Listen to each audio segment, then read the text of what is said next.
Welcome to the channel. You're about to watch how Netflix started. Before jumping into the video, don't forget to click the bell icon and subscribe to the channel for more amazing and exciting videos. For millions of people around the globe, Netflix is the perfect place to go for TV streaming and movies. In fact, it has been reported that over 15% of the total internet bandwidth of the world consists of its services alone. Well, not bad for a company that used to post DVDs by snail mail. Today we'll explore the origins of Netflix and take a look at some of its important milestones. Without further ado, let's get started.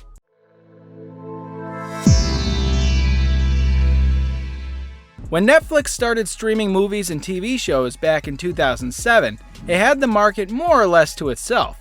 At that time, watching videos on the internet truly meant to be on YouTube, where you could see cats or dogs on skateboards and some short SNL clips. Now, many media companies are racing to catch up to Netflix and started their own streaming services. But they are still far behind. It is actually their own fault. They saw Netflix turn into a streaming powerhouse right in front of them, and even worse, with their help. First of all, you might be wondering how it got the name Netflix, but you could actually work this one out for yourself. Even if you're still stumped, the name is a combination of net, which is an abbreviation for internet, and flix, which would be a variation of the term flick, commonly used for movies. The story of Netflix kicks off with a ride down the Sunset Boulevard where it all started physically. Billboards that were used to advertise TV shows and movies from different studios and networks are now solely dedicated to products of Netflix because Netflix purchased all of these billboards. But the origin story actually goes back to 1997. Founded by Reed Hastings and Marc Randolph, Netflix was actually a movie rental service when it first opened up. The users on the website were allowed to order movies and then they would receive the DVDs in the post. When they were finished watching, they would simply post those DVDs back to Netflix with the given envelopes. This was actually pretty convenient for those who did not have any video rental stores nearby. Remember those stores? The story behind this idea is actually pretty interesting. Legend has it that Reed Hastings decided to start the movie rental service through Netflix when he went to his local Blockbuster to return his copy of Apollo 13. He was told that he owed them $40 in late fees. Fearing about what he would tell his wife about the steep late fees, he was convinced that there must be a better option for renting videos. In this way, he began to devise what would later become Netflix. Although Marc Randolph disputed Reed's origin story about the origin of Netflix, one thing was clear: it changed the way we rented movies. In the 90s, Blockbuster was the king of video rental, but the mail-order DVD rental service of Netflix was unique in its own. Although the mail-order rental service was an important element in the early business of Netflix, it was never set out to be an entertainment distribution company. In fact, DVD rentals were never the end game for Netflix. It was just a way for the new company to gain a good start in the competitive entertainment market. The rental costs for the DVDs were about $4, plus an extra $2 for postage. The users were given a time span of 7 days to return the DVD. After making a significant growth, Netflix changed to a subscriber-based model in 2000. According to this model, the users could keep the DVDs for as long as they wanted, but they could only rent a new movie when they returned the previous one. Over the next 5 years, Netflix achieved significant milestones. It hit 1 million subscribers in 2003. It was during this same year that Marc Randolph stepped down as a member and said goodbye to Netflix forever. 2006 was an amazing year for the media company as the subscriber count hit 6.3 million. During the same year, they announced the Netflix Prize. It announced a prize of $1 million to the team or person or anyone who would accomplish a set accuracy goal in recommending movies based on their personal preferences. Do you think you could win that if it was announced today? 2007 was an amazing year for Netflix. Although the rental DVD business of Netflix was going great, the entertainment company decided to take an innovative step and permanently transform their business by introducing their first streaming product, Watch Now. The introduction of this streaming product was radical at the time. As we can see, the introduction of streaming wasn't all that radical, it was a logical extension of what Netflix had already been doing. But the fact that they were willing to essentially transform the whole company with streaming was truly radical. At that time, the demand for video streaming was actually non-existent. Clearly, the technologies for streaming were really bad in 2007.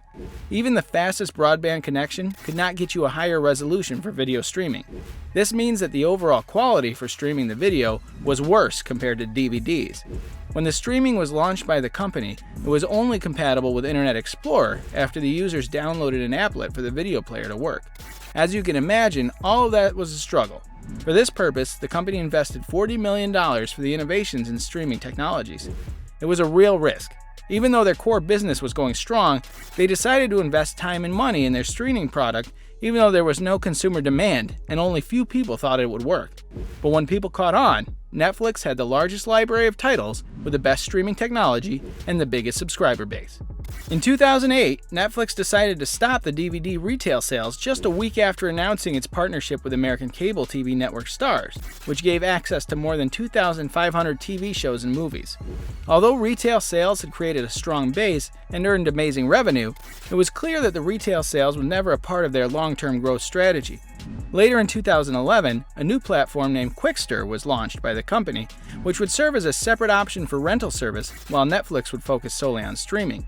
This proved to be a blunder. With the new increased prices, the company lost over 800,000 subscribers. It was being labeled as the imminent downfall of the company. But less than a month after announcing the new platform Qwikster, the plan for it was entirely scrapped off before its launch. Despite the mistakes, Netflix finished the year on a high note. Between 2007 and 2011, the number of subscribers edged up from 6 million to 23 million due to the streaming services, and the app was introduced on Google Play and App Store during this period. Although the period of 2007 to 2012 may have been a hard time, from 2013 onward, the entertainment company continued to exceed the expectations and made innovations in the world of streaming. The first step? It reinvented itself as a TV and movie studio. In 2013, Netflix already had the ambitions of producing original content.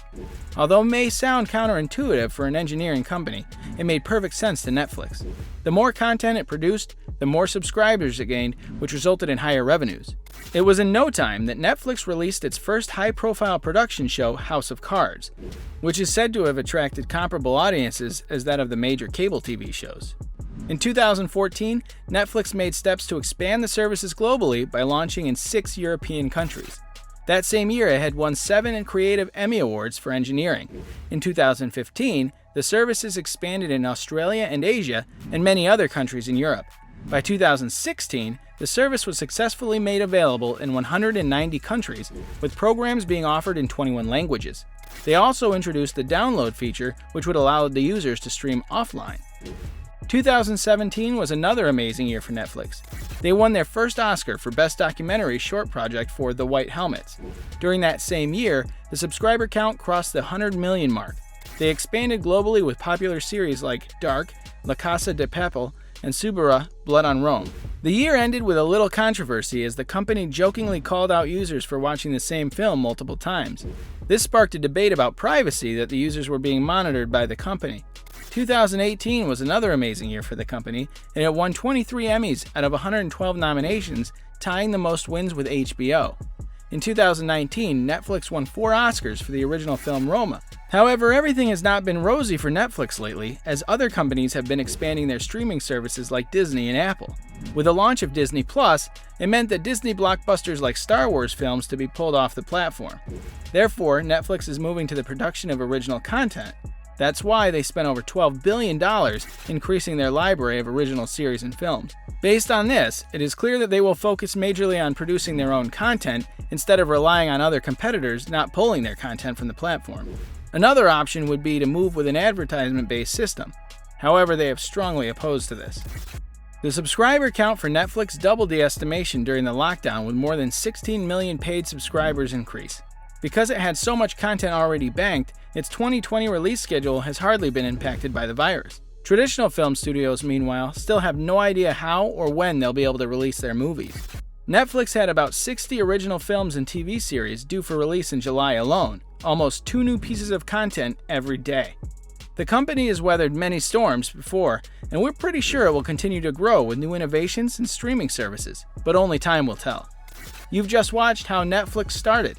Are you a user of Netflix or any other streaming service? Tell us in the comments. We hope you liked the video. Thanks for watching.